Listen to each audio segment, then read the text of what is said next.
আসসালামু আলাইকুম রহমতুল্লাহি ওয়া বারাকাতুহু। আপনি শয়তানের ধোকায় পড়ে চুরি করে ফেলেছেন।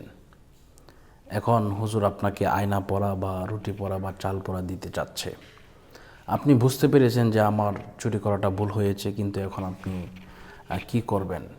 মানে একটা হতাশার মধ্যে পড়ে গেছেন যে আহারে, আমি তো তার যে কাজটা করলাম ভুল করে ফেলেছি, কিন্তু হুজুর তো এখন পড়া দিলে আপনি ধরা পড়ে যাবেন। এখন আপনি আপনি বুঝতে পেরেছেন, আপনার বুঝতে পারাটা আল্লাহ পাক মাফ করবেন, কিন্তু হুজুর তো পড়া নিয়ে আসলে আপনি আর এটা অবশ্যই আপনার ধরা পড়বেন। এজন্য কিভাবে বাঁচবেন আমি সেই ব্যাপারটা আজকে বলে দেব ইনশাল্লাহ।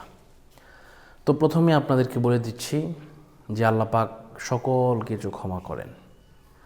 আর চাল পরা হোক, রুটি পরা হোক, বাটি চালান হোক, এগুলো হচ্ছে আপনার কুফরি কালাম।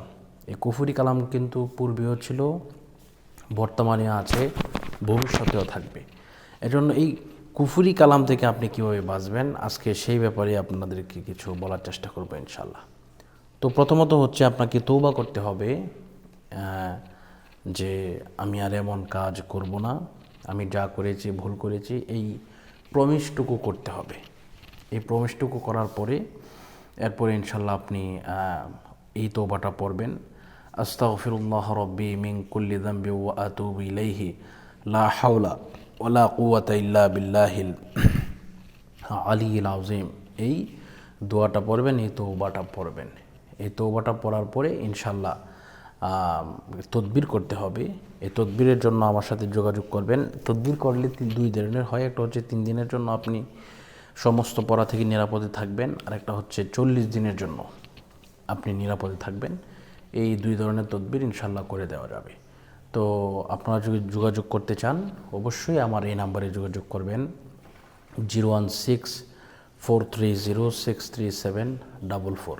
তো ইনশাল্লাহ এই নাম্বারে যোগাযোগ করলে আমি তদবির করে দেব 100%। ইনশাল্লাহ আপনারা সমস্ত কিছু থেকে আপনারা অবশ্যই বেঁচে থাকবেন, রেহাই পাবেন। তবে এই প্রমিস করতে হবে যে আপনি যেটা করেছেন ভুল করেছেন, এই প্রমিস করবেন যে এমন কাজ আর করা যাবে না। যেহেতু আল্লাহ পাক আমাদেরকে একটা সুযোগ দিয়ে থাকেন, সেই সুযোগটা অবশ্যই আমাদেরকে কাজে লাগাতে হবে। কারণ একবারের গুনাহ আল্লাহ পাক মাফ করেন, 2 বারের গুনাহ মাফ করেন, 3 বারের গুনাহ মাফ করেন, কিন্তু পরবর্তীতে আপনি যদি গুনাহ করেন, বারে বারে প্রমিস করতেছেন, বারে বারে আপনি গুনাহ করতেছেন, তাহলে তো আপনি মুনাফিক হয়ে যাবেন। এজন্য প্রথম পর্যায়ে আপনি অবশ্যই যদি বাঁচতে চান, আপনি ইনশাল্লাহ অবশ্যই বাঁচবেন। এটা আল্লাহ পাক রব্বুল আলামিনের একটি ইহসান বা দয়া। তো আজকের মতো এই পর্যন্তই। সকলের সুস্বাস্থ্য দীর্ঘায়ু কামনা করছি।